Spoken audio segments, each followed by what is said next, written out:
Before we dive into his untold story, here's something that might surprise you. Clint Eastwood, the man who built an empire from silence, now leaves behind a fortune so vast, it's making headlines and bringing his family to tears. From a boy who had nothing to a legend worth over $400 million, his journey is a blueprint of power, pain, and perseverance. But what did he really gain? And what did it cost him? Stay with us, because the story behind Clint Eastwood's fortune isn't just about money. It's about the price of greatness itself. He was born on May 31, 1930 in San Francisco, as the country bled through the Great Depression. At birth, he weighed 11 pounds, so large that nurses nicknamed him Samson. But strength wasn't a gift for Clint. It was a demand. His father, Clinton Eastwood Sr., was a steelworker who watched the factory gates close one by one. His mother, Ruth Runner Eastwood, held the family together through pure resolve.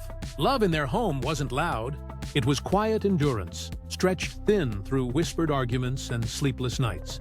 By age 10, Clint had lived in more than a dozen towns along the West Coast. Some nights, the Eastwoods slept in their car under flickering streetlights. Ruth wrapped his baby sister Jean in her coat, while Clint pressed against the car door, blocking the cold.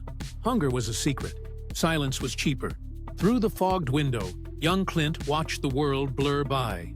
Warm homes and glowing windows that stayed, while his family never could. In those moments, he learned to read fear in silence and control in stillness.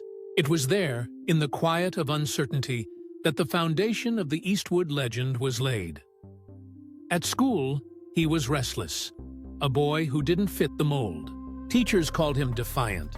He was expelled from Piedmont High for carving drawings into a desk, a small rebellion against a life that refused to stay still. Then he found a broken piano in a neighbor's garage. He taught himself to play until his fingers bled. That piano became his first act of creation, proof that effort could build beauty and that discipline could tame chaos. "It was the first thing I ever owned that couldn't leave me," he said years later. By 15, Clint Eastwood had already learned truths that most men spend a lifetime avoiding. That love can vanish, security is borrowed, and silence is safer than pleading. At 21, the ocean came for him. In 1951, while serving as a swimming instructor in the U.S. Army, he boarded a Navy aircraft bound for Seattle. Somewhere over Point Reyes, the engines failed, and the plane plunged into the Pacific. Metal screamed, waves swallowed, and for over 2 miles, Clint fought the sea. Arms burning, lungs screaming, refusing to disappear. When he finally crawled onto the jagged shore, shivering and half-conscious, he looked up at the stars and understood something profound. Life could vanish in a heartbeat. From that night forward, he vowed never to waste a single moment again. That near-death crash became the foundation of everything he would build. It taught him that survival isn't noise, it's focus. And that time, not fame or fortune, is the real currency of life. Hollywood in the 1950s was a battlefield disguised as a dream. A city that promised stars but buried more souls than it saved. Into that chaos walked a young Clint Eastwood, tall, quiet, untrained, and broke. Some nights, he slept in his car, one blanket wrapped around him, one dream burning in his chest. Casting agents told him he was too stiff, too expressionless, too serious. But while others talked, Clint listened. He studied every move, every silence, every shadow. Patience became his armor, and endurance his only weapon. After years of rejection, fate finally cracked open a door. In 1959, Clint landed a supporting role in the TV show Rawhide. It was meant to be small, forgettable even, stories of flawed men, strong wills, and silent redemption. Yet behind the legend lived a man haunted by loss.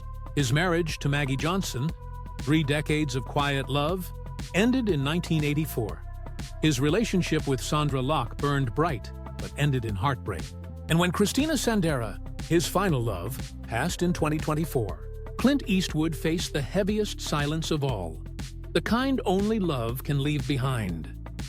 Behind the myth and the movies lies Clint Eastwood, the father, 8 children by 6 women, a family scattered across generations. Laurie Murray, born in the 1950s and adopted as a baby, reunited with him decades later, not in anger, but in peace.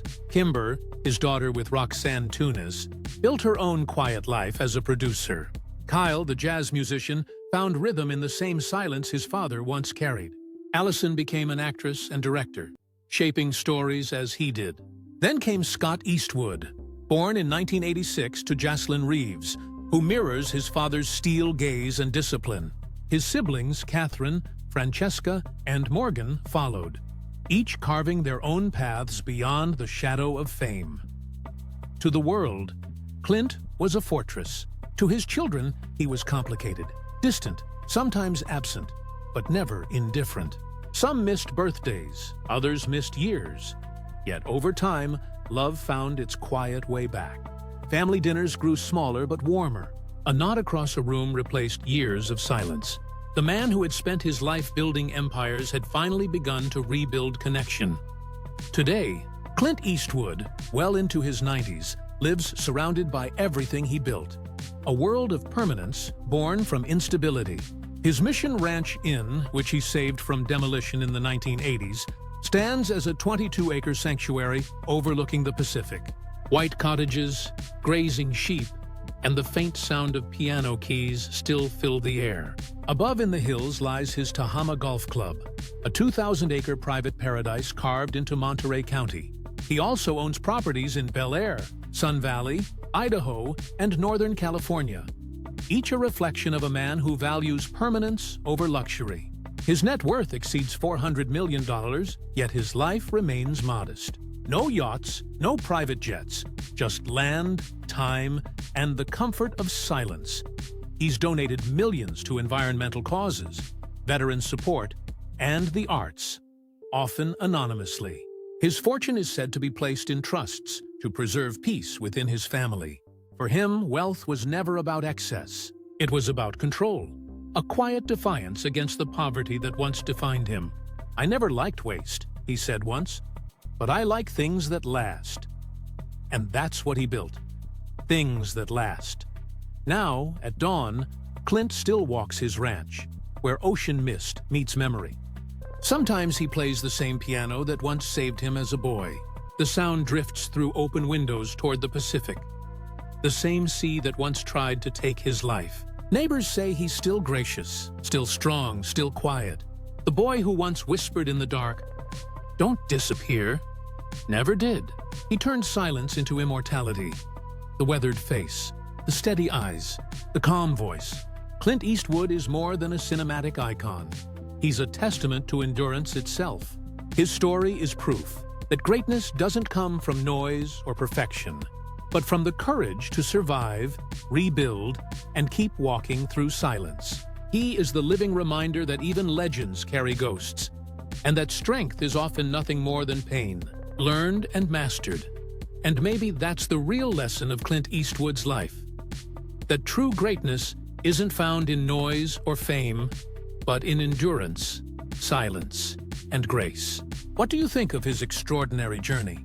If his story inspired you, don't forget to like, share, and subscribe for more powerful, untold stories of the legends who shaped our world. Thanks for watching.